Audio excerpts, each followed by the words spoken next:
मला माहिती आहे तो पहाटे पहाटे कोणीतरी एबी फॉर्म आणून इथं दिला.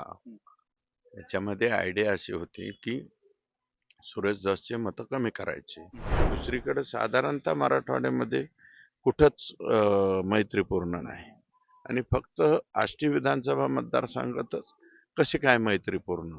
पक्षातीलच काही मंडळींनी त्यांना प्रोत्साहित केलं की तुम्हाला आता पक्षाचं तिकीट भेटणार नाही, तुम्ही अपक्ष उभे राहा. या निवडणुकीच्या काळात काय झालं, की 2-3 ठिकाणी मैत्रीपूर्ण लढत होईल अशी चर्चा होती आणि ती शेवटी झाली.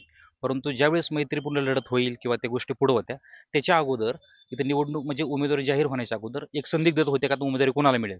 तर त्या काळात उमेदवारी तुम्हाला मिळाली आणि मैत्रीपूर्ण लढत झाली. तर याची मैत्रीपूर्ण लढत झाल्यावर पूर्ण 1 महिन्याचा काळ गेला. तर तुम्हाला काय अडचण वाटली का ती? नाही, मैत्रीपूर्ण जरी लढत त्यांनी केली राष्ट्रवादी काँग्रेस पक्षाने. मला माहिती आहे तो पहाटे पहाटे कोणीतरी एबी फॉर्म आणून इथं दिला.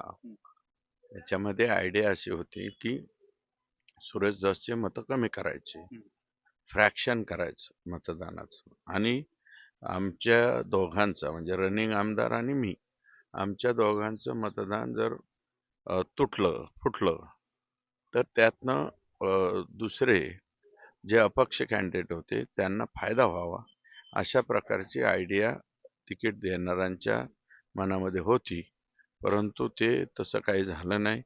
कारण सध्याचे जे आमदार आहेत ते 5 वर्ष लोकांशी संपर्कात राहिले नाही, लोकांचं काम केलं नाही, लोकांच्या बरोबर सुखदुःखामध्ये नाही, कशातच नाही.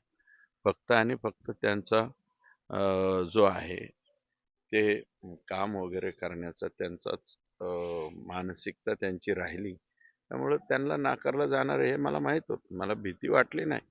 पण एक माझ्या मनामध्ये किंवा जनतेच्या मनात सुद्धा शंका आली की बाबा हा हे एक षडयंत्राचा भाग आहे आणि सुरेश धस यांना घेरण्याचा प्रकार आहे.